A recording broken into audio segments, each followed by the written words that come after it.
Bonjour à tous et bienvenue sur Check, un podcast où on rencontre des gens ordinaires au parcours extraordinaire. Et aujourd'hui, on rencontre Gérard Fogel qui vient nous parler de sa carrière en tant que garde-frontière. Alors Gérard, est-ce que tu peux te présenter en quelques mots, s'il te plaît? Eh bien bonjour, je m'appelle donc Gérard Fogel, j'ai 65 ans, je suis marié et j'habite à Merveilliers. Merci. Et pour commencer la discussion, dis-nous qu'est-ce qui t'a motivé à devenir garde-frontière quand tu étais plus jeune? Alors pendant la scolarité, il venait souvent la question, soit à l'école, soit en famille, qu'est-ce que tu veux faire quand tu seras grand? Je sais que beaucoup de rêves de jeunes écoliers, c'était soit de faire pilote d'avion ou gendarme. Ouais.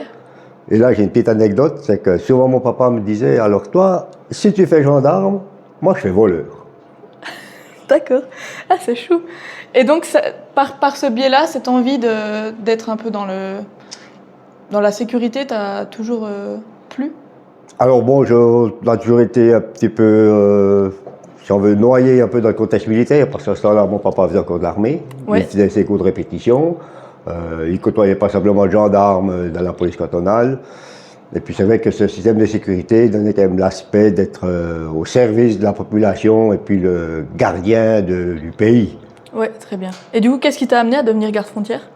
Ce qui m'a amené à venir garde-frontière, c'est qu'après mon apprentissage, j'ai rencontré des gardes-frontières lors de la marche des 2 jours à Berne, Ouais. en 1981. Puis dans la discussion, ces gardes-frontières genevois m'ont quand même incité, m'ont fait intéresser au métier, puis c'est là que j'ai postulé la place à l'administration fédérale. Ok.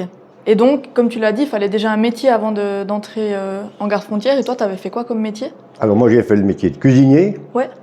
j'ai fait mon apprentissage à Delémont, j'ai commencé en 1976, et en 1981 j'ai fait l'école de recrue au Tessin, et c'est après l'école de recrue que j'ai décidé de mettre ma postulation à l'administration fédérale. Ok.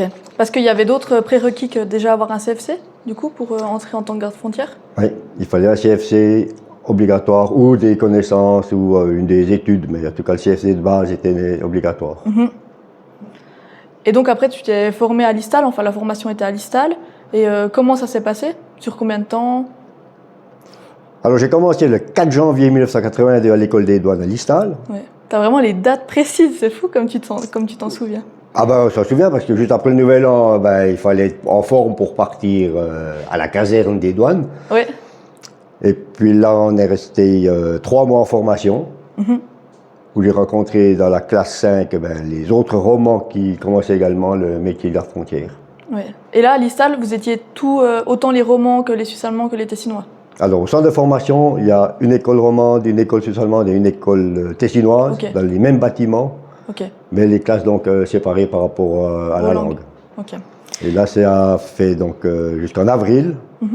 Ensuite, je suis parti en stage pratique au Brenet, au bord du Doubs, jusqu'au mois d'octobre, où je suis retourné pour le cours d'introduction de Alistal jusqu'en décembre, avec les examens finaux.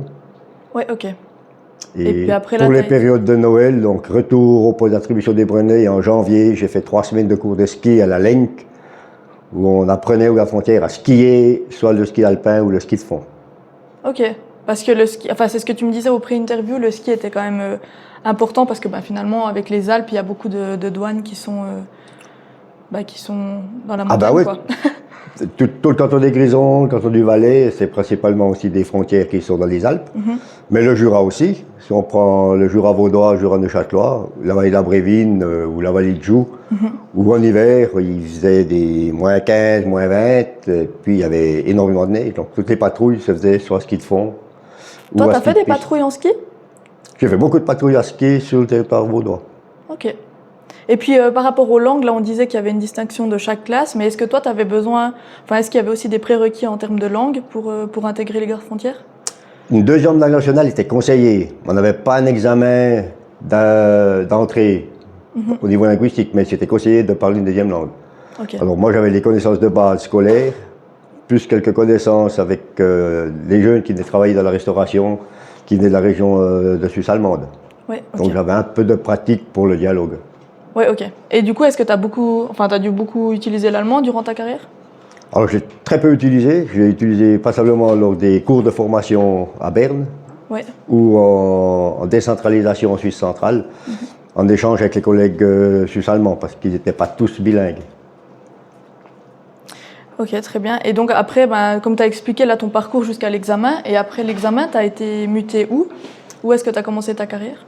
Alors, après l'examen, je suis retourné au Brenay, parce que c'est lors du camp de ski qu'on recevait l'acte de nomination Ouais. par le commandant d'école. Donc, je suis retourné au Brenay et en août 83, j'ai été muté au Col des Roches. Ok. Dans la même année, j'ai été muté à Biofond. C'est où ça, Biofond? Biofond, c'est au bord du Doubs, c'est à la frontière entre le canton du Jura et le canton de Neuchâtel. Ok. Et là, tu es resté plus longtemps? Ou bien Et pas? là, j'ai fait 2 ans. Ouais, ok. Et de fil en aiguille, ben, j'ai été muté à Valorbe, dans le canton de Vaud. Là, j'ai été muté dans un poste motorisé. Ok, alors C'est-à-dire que c'est un explique-nous ce poste que qui c'est. faisait que des patrouilles et des surveillances en retrait de la frontière. Ok. Ensuite, je suis parti à Chavannes-de-Bauger, à la frontière genevoise, dans un poste route. Ok. Et là, j'ai été effectuer le cours de perfectionnement à l'école des douanes à Listal. Qui Si consistait le en cours quoi? était réussi, ça nous permettait de postuler des places de cadre Ouais, ok. pour repartir dans la hiérarchie de la conduite du personnel ou la gestion d'un poste garde-frontière. Et toi, c'est ce que tu avais envie de faire? Tu avais envie de partir dans la gestion de personnel? Alors, une fois que j'ai fait les examens du cours de perfectionnement, ben, Ouais. ça m'a permis de postuler pour retourner un peu dans le nord de la frontière nationale. Ok. Tu avais envie de retourner au Jura ou bien c'était pas forcément... Pas nécessairement au Jura, mais j'ai envie de retourner soit sur Neuchâtel ou sur la vallée de Joux. Ouais, d'accord. Mais j'avais pas ambition d'aller sur la frontière genevoise ou dans les Alpes. Ouais, Vu ok. que je ne suis pas un montagnard, je suis né au Jura, donc ces sapins du Jura m'attiraient plus que les sommets alpestres. Et dans ce que tu dis, c'est vrai que tu as été quand même muté de manière assez régulière finalement. Et comment ça s'explique ça? C'est de base pour tous les gardes frontières ou toi c'était vraiment un peu particulier? Alors c'était en fonction du besoin des effectifs. Ouais, Et puis c'est clair que pour les commandants, c'était plus facile de transférer un agent célibataire un agent marié avec des enfants, avec les problèmes scolaires, les problèmes professionnels aussi pour les épouses. ouais, bien sûr. Mais au début de ma carrière, les transferts ne se discutaient pas beaucoup. Ok, À un moment donné qu'il y avait des places qu'il fallait repourvoir, ben c'est souvent les célibataires qu'on prenait notre valise, notre voiture pour en aller dans le nouveau poste d'attribution. d'accord. Et est-ce que pour toi ça a été difficile à chaque fois devoir se réintégrer à une nouvelle équipe ou bien tu avais des facilités avec ça? Alors j'ai eu aucune difficulté parce que mon ambition c'était d'être resté toujours en contact un petit peu dans cette frontière verte. Ouais, C'est-à-dire soit dans la chaîne du Jura ou même dans les postes routes jurassiens ou neuchâtelois. Et c'est de là que je suis parti à nouveau depuis Chavannes à Biofond comme cadre, ouais. où là j'étais nommé suppléant de chef de poste. Et de fil en aiguille, en fonction des expériences, j'ai postulé des places comme chef de poste au Brenay.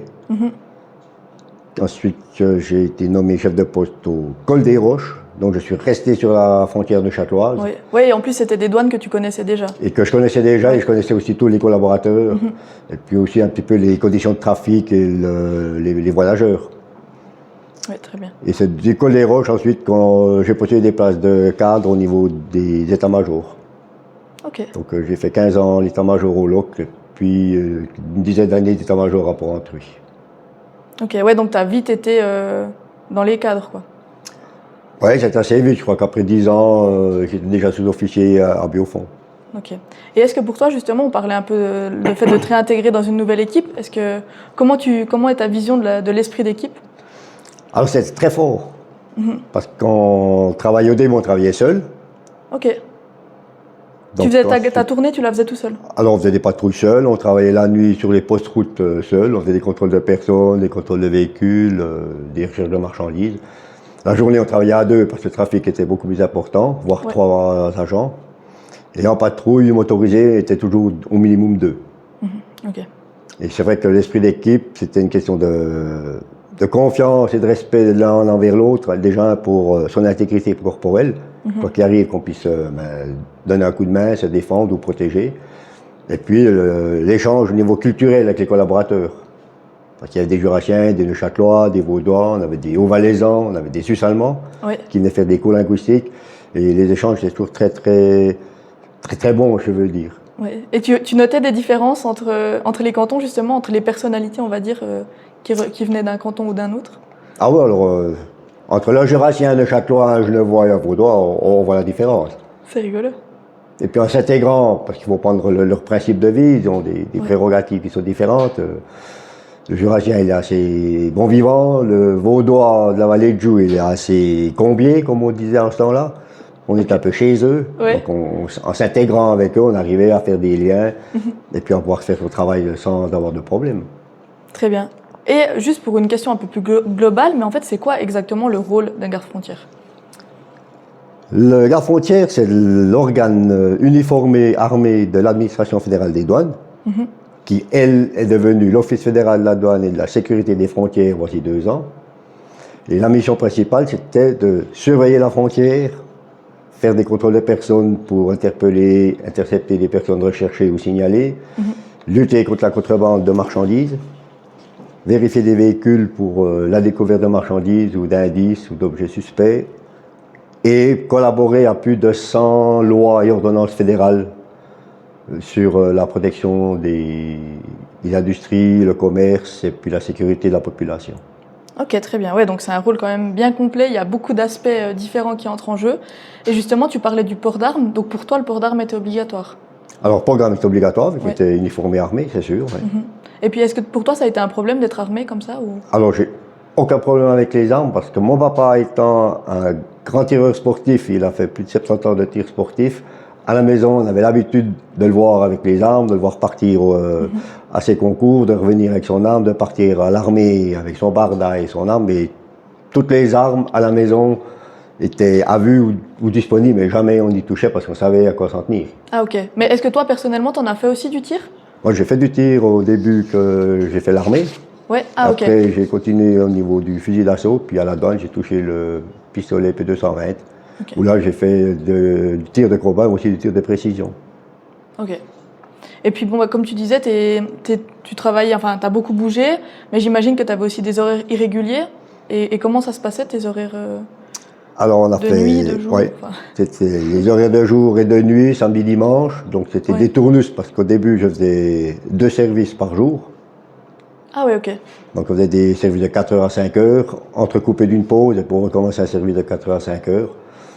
Et quand on finissait à 16h, en principe, on recommençait à minuit jusqu'à 4h. Ok. Et quand c'était comme ça, toi, tu vivais sur les postes de douane?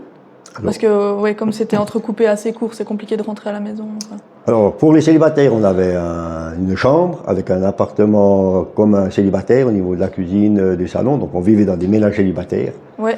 Et j'ai vécu quasiment toute ma carrière dans les maisons de l'administration fédérale. Ok. Et une fois que j'étais cadre au LOC, là, j'ai pu avoir un appartement de service. Puis après, je me suis mis au privé, une fois que j'étais sur Porrentruy. Ouais, très bien. Et est-ce que à l'heure actuelle, ça existe encore ces postes de douane ou bien c'est devenu un peu... Enfin, je sais pas, je me dis que maintenant tout le monde a un peu son appartement. Je sais pas si c'est encore commun d'avoir ce genre. Alors, beaucoup de maisons d'habitation de la douane sont vendues actuellement. Ouais, ok. Pour des raisons budgétaires et puis d'entretien, parce que plus personne quasiment n'y habite. Il y a eu beaucoup de fermetures de postes. Okay. Donc il n'y a plus d'agents en permanence sur le poste, ben, il n'y a plus de raison qu'ils habitent sur place. Et la volonté veut aussi que le collaborateur pouvait aussi aller habiter au privé pour des raisons familiales, des raisons un petit peu de se couper du contact permanent avec ce trafic routier à la frontière. Ouais, parce qu'on vivait en permanence avec la douane. Ouais, donc c'est vrai qu'il y a quand même à un moment donné une nécessité de faire une différence entre le privé et le professionnel, parce que finalement tu es toujours dedans sinon. L'évolution des choses a voulu ça. Ok. Mais toi, ça ne posait pas de problème Alors pas du tout. Ouais. C'est vrai qu'on rentrait, on sortait, on passait devant les collègues, on passait devant le bureau de douane ou devant le pont de la frontière. Il y avait un contact permanent, si on veut, entre l'habitant et puis le boulot. Okay. Ce qui était pratique, c'est qu'en 2 minutes, on était au travail. Oui, alors ça. On ne devait pas prendre la voiture, être dans les bouchons et puis se déplacer. Donc, on prenait en 2 minutes, je quittais l'appartement, j'étais sur la place de travail. Et c'est vrai qu'on a parlé disons, la formation que tu as eue, on a parlé aussi de tes horaires irréguliers, etc. Mais est-ce que, enfin, selon toi, quelles sont les qualités essentielles pour être un bon garde-frontière? Il faut être endurant, il faut aimer le contact avec le public, il faut avoir les nerfs un peu d'acier.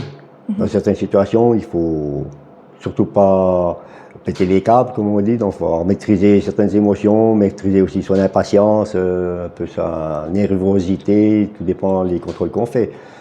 Et puis il faut aimer ce contact aussi, qui est très varié. Oui. Ah bah justement, parlons-en de la variété des personnes que tu contrôlais. Enfin, comment ça se passait un peu? Alors, on contrôlait les passagers. Bon, on avait toujours les frontaliers très tôt le matin ou dans l'après-midi ou entre midi.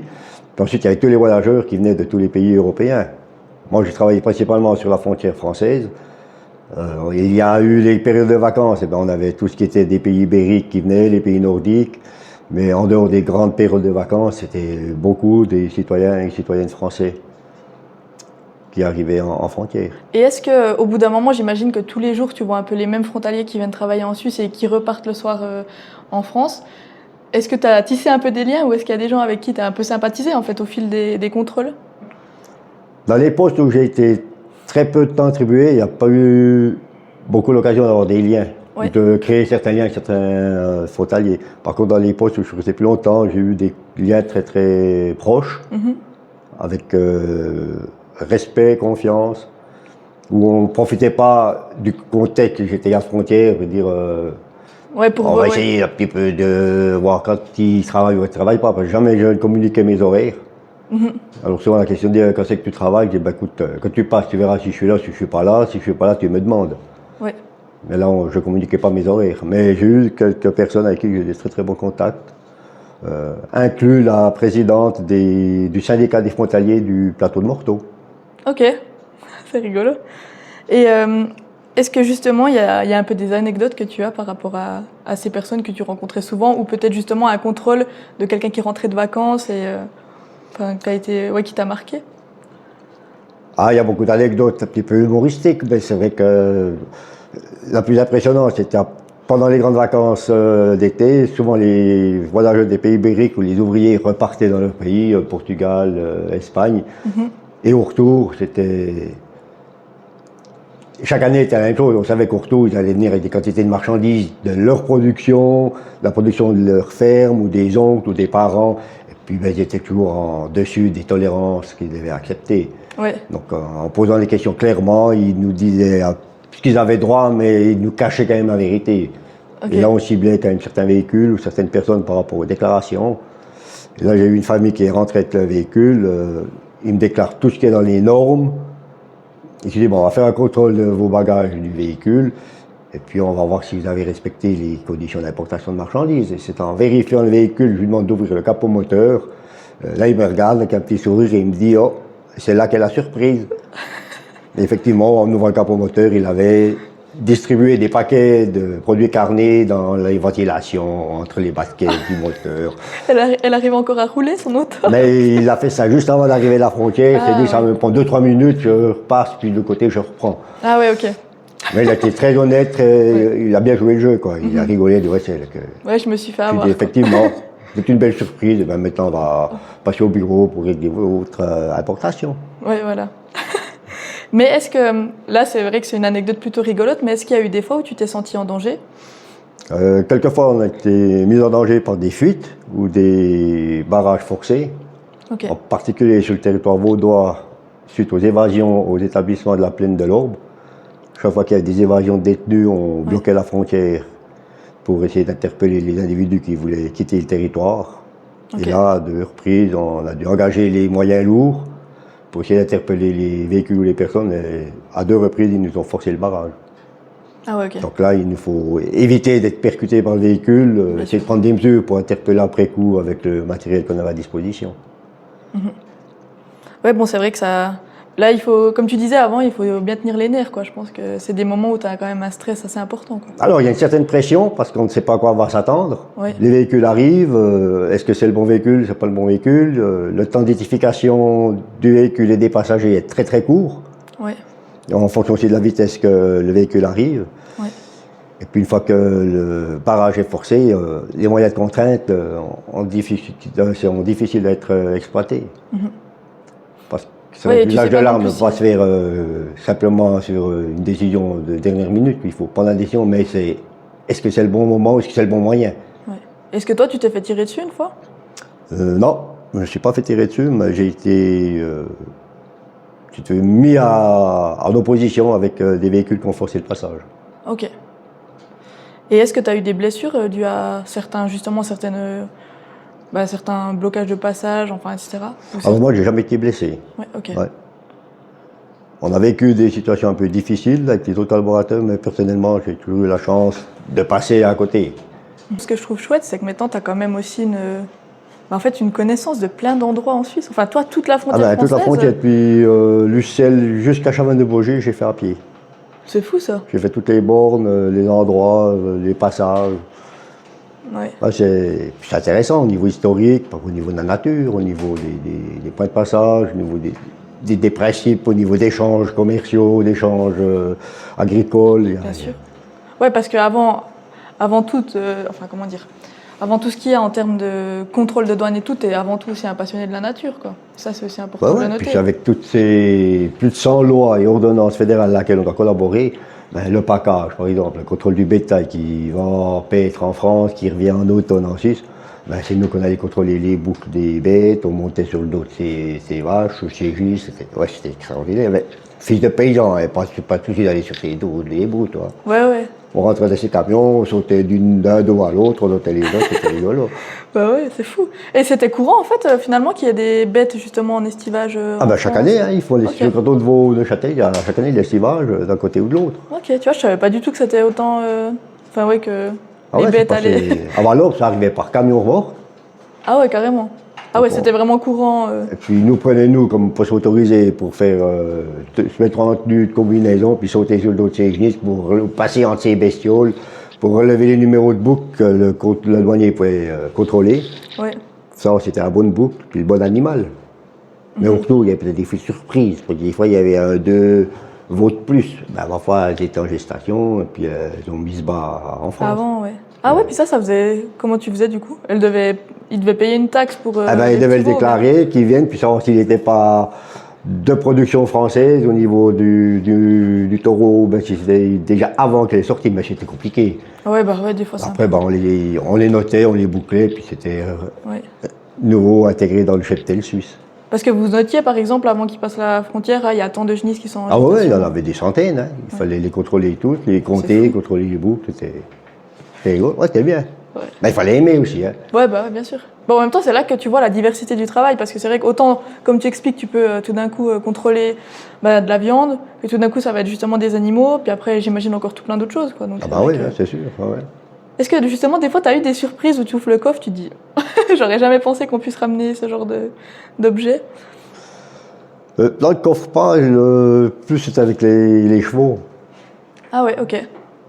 On avait une importation légale de cheval, et puis en l'occurrence, il y en avait 2, donc il fallait des papiers pour le deuxième.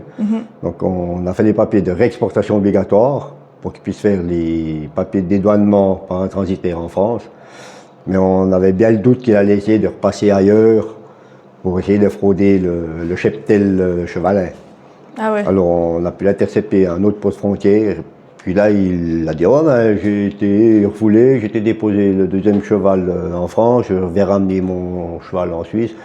Et puis, en ouvrant le van, je me suis baissé un petit peu à ras des pattes, puis j'ai compté 4 pattes. Puis après, je compte 8 pattes. Il écoutait un cheval à 8 pattes, j'ai jamais vu. C'est vraiment exceptionnel. Ouais. Puis effectivement, il avait échangé le place les chevaux, il a mis le plus petit tout derrière, et puis il a mis le grand devant, puis avec les parois, il s'est dit, on voit qu'un dos, on voit 2 oreilles. Puis c'est vrai qu'en se baissant, on a quand même vu qu'il y avait 8 pattes. Il a quand même eu... il a essayé d'être ingénieux quand même, mais c'est vrai que... je pense que justement ça, on doit en voir de toutes les sortes en termes d'ingéniosité. Justement, tu vois, rien que cacher sa viande dans les conduits du moteur, voilà. Ah ouais, ça c'est régulier. Ouais, bien sûr. Ouais, puis je pense que des fois, ça doit être justement difficile de trouver un peu ces... de se dire, lui, il n'est pas honnête en termes de contact avec la personne. Alors là, il y a une connaissance de la personne qui est importante. Oui. Parce que plus on contacte personne, plus on constate sur le comportement, on remarque certains détails sur les mimiques, des fois, d'un coup sur le stress. Parce qu'il y a des personnes qui ne supportent pas de voir un organe de contrôle. Il y en a, ils voient un uniforme, ils sont stressés. Ouais. Et si on le remarque, on dit, est-ce qu'il a quelque chose à se reprocher? Est-ce qu'il a peur? Ça arrive aussi, que les gens ont peur d'être contrôlés, ou ils ont peur de l'organe de douane ou de l'organe de la police. Nous, les uniformes, ils ont peur. Ouais. Et après, en dialogue, le jeu de questions-réponses, On décèle 2-3 petits cheminements. Je dis, ouais, attends, là, il faut peut-être contrôler un peu plus, ou il faut lui faire comprendre qu'il ne risque rien, que c'est un contrôle de routine, qu'on n'est pas les méchants qu'il croit être. Et puis il y a ceux qui jouent le jeu. Hein. Il y a des excellents comédiens. Oui, bah ça j'imagine. Est-ce que ça, c'est des formations aussi que tu as suivies peut-être pour réussir à remarquer en fait les différentes personnalités des gens, ou justement quand on essaie de cacher quelque chose? Alors c'est l'expérience des formateurs, des anciens collaborateurs, qui disent ouais, certaines personnes, et puis après c'est la pratique. Ouais, ok, c'est avant tout la pratique, quoi. On se fait rouler une fois ou deux au début, c'est vrai, il m'a roulé, quoi, parce que j'ai fait confiance, puis après on devient un peu plus sérieux, attends, on veut faire confiance, mais on va être un peu plus pointu dans les questions, réponses, et puis voir si d'un coup il s'accroche à une réponse qui ne correspond pas trop à la vérité. Ah ouais. Donc il faut avoir un peu de psychologie, si on veut, dans le contact et puis l'entretien verbal. Ouais, puis c'est comme tu dis, c'est vraiment au fil du temps où justement tu arrives aussi à avoir des questions plus précises qui là justement peuvent faire flancher d'un côté ou de l'autre de son honnêteté, quoi. Enfin. Oui, mais on n'est pas parfait. Hein. Ouais, bon bah ça j'imagine. Il y aura toujours des lacunes, ça c'est. Ouais, bah oui, bon, bah, ça c'est clair. On peut faire confiance. Ils peuvent nous promettre monts et merveilles et puis d'un coup on les voit plus jamais. Ben, bah, c'est le risque du métier aussi. Voilà. Hein. Bien sûr. Et justement, par rapport aux douaniers, enfin aux gardes-frontières en Suisse, il y en a combien actuellement à peu près? Alors quand j'ai commencé ma carrière, il y avait 1881 gardes-frontières. Ok. Parce qu'il y avait un garde-frontière par kilomètre de frontière nationale. Ok. Et à l'administration des douanes, c'est environ 6000 employés. Ah ouais, ça représente quand même un bon employé. Il y avait beaucoup plus de douaniers que de gardes-frontières. Ok. Ben justement, parlons-en, parce que si je ne me trompe pas, il y a eu une fusion entre les douaniers et les gardes-frontières il n'y a pas longtemps. Enfin, tu as dit il y a 2 ans, juste avant. Oui. Et comment, est-ce que toi, tu l'as connu finalement ou pas tellement? Alors moi, j'ai connu cette réorganisation qui s'appelle DATSIT, où la direction générale a mis ensemble les douaniers et les gardes-frontières. Elle a fait la douane. Donc les uniformés sont devenus douaniers, les douaniers sont devenus uniformés. Ok. Donc ça a été vraiment la plus grande réorganisation que j'ai connue durant ma carrière. J'ai vécu 3 réorganisations, aussi bien structurelles qu'au niveau évolution du matériel, des conditions de travail, des conditions d'interpellation, des conditions de ressources humaines. Mais la dernière, en 2020, ça a été la plus grande. Oui, et puis j'imagine qu'elle a fait pas mal parler, parce que je sais notamment que pas mal de douaniers qui n'étaient du coup pas armés ont dû s'armer, et que ça a été aussi un des problèmes. Oui, ça a été une gestion au niveau des ressources humaines importante. Parce que certains collaborateurs de la douane ne se voyaient pas uniformés avec une arme, par conviction personnelle, aussi peur de l'arme. Hein. Oh bah oui. Et puis à un certain âge, il faut faire des cours de tir, il faut réussir des examens de tir. Ah ouais, aussi, il y avait vraiment tout un processus. Il y a tout un processus, parce que l'usage de l'arme est important, donc il faut avoir les connaissances nécessaires pour justifier l'usage de l'arme, mais il faut aussi maîtriser l'arme, la manipulation et puis le tir. Donc le tir de précision, le tir de combat, il y a des examens réguliers où on a des annotations, si on est bon, on est moins bon, mais il faut refaire un cours de rattrapage pour pouvoir maîtriser le tir. Okay. Et là, je comprends certains collaborateurs du service civil qu'ils ne sont pas prêts, ou ils ne veulent pas, ou ils ne peuvent pas. Oui, bien sûr. Ouais, parce que peut-être qu'ils ont justement choisi douanier parce qu'ils ne voulaient pas être armés. C'est que le garde-frontière, lui, il savait qu'il était uniformé armé, que c'était une organisation un peu militaire, puis que le tir c'était nécessaire, et puis on aimait ça de faire ce tir, parce qu'on en a fait l'armée, donc on tire au fusil, après on a parti au pistolet, on tire, donc c'est obligatoire. Oui, bien sûr. Et puis bon, là c'est vrai qu'on a parlé beaucoup des douanes en termes de marchandises, etc., mais j'aimerais aussi un peu parler de la migration, et puis justement en ce qui concerne, j'imagine que tous les temps de temps, moi je pense en 2016 par exemple, il y avait une grande migration. Est-ce que vous étiez préparé à ce genre d'événement?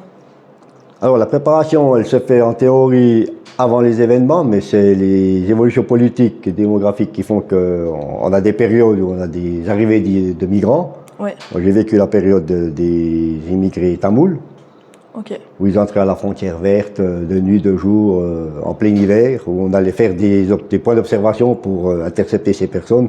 Déjà, pour les mettre en sécurité, et puis 2, leur faire respecter le processus d'annonce et d'entrée au niveau du droit d'asile. Ok, et comment ça se passait un peu? Parce que j'imagine qu'ils essayaient de vous fuir, parce qu'ils avaient peut-être peur de vous, mais est-ce que vous arriviez à les rassurer? Enfin, comment ça se passait un peu tout ce processus où tu rencontres un migrant qui essaie de passer la frontière? Alors le migrant qui se présente à un poste frontière occupé, il s'annonçait spontanément, il demandait l'asile, donc il y a un processus administratif qui se met en place, qui permet de le prendre en charge. Ok. Il y a tous ceux qui passent à côté, qui ne veulent pas respecter ce contexte légal pour entrer dans l'illégalité, pour pouvoir profiter soit du travail au noir, soit d'autres aspects peut-être sécuritaires. Et là, souvent, on faisait des surveillances à l'extérieur, sur des petits chemins de forêt ou autres, où ils arrivaient par 5, 6, des fois par 10, en catimini, essayer de voir s'il y avait du monde qui surveillait pour essayer d'être illégalement en Suisse, après pouvoir se mettre en légalité à l'intérieur. Mais le but est de les canaliser à des points d'annonce où ils puissent être enregistrés au fur et à mesure et puis être pris en charge. Est-ce que tu as un souvenir peut-être d'une famille ou... Alors, moi, j'ai le souvenir d'un groupe. Ouais. On était au bord d'un pont, il fallait passer une rivière française, enfin franco-suisse, pour venir en Suisse, où on était camouflés, où ils arrivaient, on les entendait arriver à pas, pas faire de bruit, et puis à un moment donné, il a fallu leur dire qu'on était là. Ouais. Donc on s'est annoncé, la fuite était compliquée, parce qu'il y avait que le pont comme point d'accès, sinon ils tombaient à l'eau. Ouais. Donc, ils n'ont pas fait de résistance, ils ont crié asile. Bon, pour nous, c'était bon, on savait qu'après, il fallait prendre la conduite au poste, on était encore à pied, il fallait les conduire au poste à pied, il fallait faire des transactions administratives, etc. Mais c'est vrai que certains étaient terrorisés. Parce que avoir vécu la guerre ou l'opposition politique dans leur pays d'origine, je pense que de voir un uniforme, pour eux, c'était la panique, quoi. C'était peut-être même la fin de la vie. Certaines situations amènent beaucoup d'émotions et comment on gère cette émotion-là? Alors, on est tous plein de sentiments, plein de bonne volonté, mais l'application de la loi, des règlements, fait que pour la sécurité du pays, la sécurité de la population, il faut les appliquer. Et puis après, il faut extérioriser ce stress, si on veut, de l'application. Il faut trouver un échappatoire, parce qu'on ne peut pas être responsable de tout ce qui se passe à l'encontre des voyageurs. C'est clair, cette fois c'est triste, effectivement, des fois c'est triste, quand ça concerne des familles ou autres, mais c'est aussi pour leur propre sécurité. Donc il faut... Comment tu décompressais, toi? Alors moi j'ai une chance de décompresser, c'est que la nature, les marches, les courses à la forêt, donc extérioriser ça, puis avoir aussi une personne de confiance à laquelle on peut se confier, donner un petit peu ses ressentis. Puis là, moi, j'avais une personne de confiance à qui je pouvais causer de certains éléments un peu difficiles. Bien sûr. Où, psychologiquement, il arrivait à me dire, mais après, ne pas culpabiliser, parce qu'on est un objet, si on veut, de contrôle de l'État. Donc, nous sommes des personnes qui appliquons ce que l'État veut bien, que le peuple a décidé. Donc après, il faut travailler sur soi-même. Mais il faut endormir la nuit, il ne faut surtout pas passer des nuits blanches. Toi, ça t'est arrivé, les nuits blanches? J'en ai passé quelques-unes, dans certaines décisions, ça fait beaucoup réfléchir après, Ouais, parce que justement, en plus, toi, après, tu as été dans les cadres, donc j'imagine que des décisions, tu devais en prendre quand même pas mal. Ben oui, il fallait prendre des décisions quand on était de permanence aussi, de jour et de nuit. Et puis, assumer derrière. Moi, j'ai toujours dit aux collaborateurs, si un garde frontière doit aller en prison, c'est celui qui a pris la décision. Donc, en tant que cadre, je décide, vous appliquez, si il y a des décisions, si je dois dire, moi, je vais en prison, pas le collègue, c'est moi qui vais. Et pour leur faire passer la pilule, je leur disais toujours, quand ils viendraient me rendre visite, vous me lancez des mandarines, mais pas des oranges. Parce que les mandarines passent entre les barreaux, mais pas les oranges. Donc ça les dérigoler, ça décompressait, puis j'allais au boulot, puis quelques heures après, ils me rappelaient, écoute, on a appliqué, on a pu liquider l'affaire, mais on attend le résultat. Mais tout je vois, ça a toujours bien passé. Bon, bah tant mieux. Et puis justement, ce métier t'a obligé, entre guillemets, à être confronté à beaucoup de profils, de personnalités et tout. Et qu'est-ce que ça t'a appris sur l'humain? Alors il faut savoir s'écouter et puis se respecter. C'est pas parce qu'on a un organe de contrôle où on impose la loi, où on dit c'est moi. De temps en temps, il faut laisser l'autre s'exprimer et puis lui faire comprendre qu'il y a des structures et qu'il y a un respect à avoir. Et c'est pas toujours évident. Ouais, puis leur faire comprendre que finalement, si vous êtes là, c'est pas pour leur mal. Ben non, c'est pour la sécurité publique, c'est pour la sauvegarde de l'économie nationale, c'est aussi pour favoriser les échanges économiques et aussi de population. Les cultures aussi doivent être mixées, mais on se respecte mutuellement l'un l'autre. Bien sûr.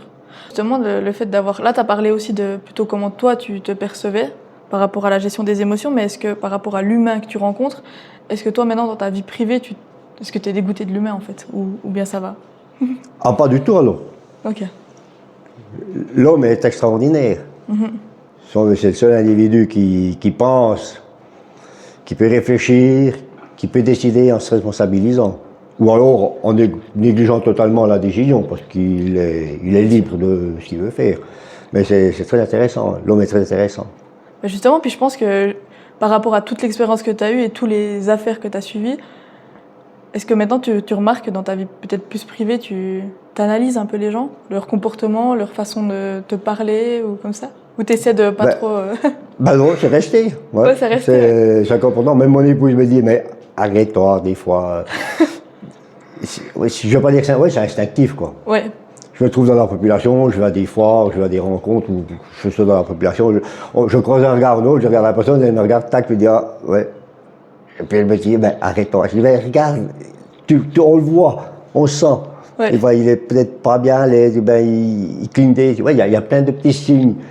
Mais je provoque le contact. Ouais.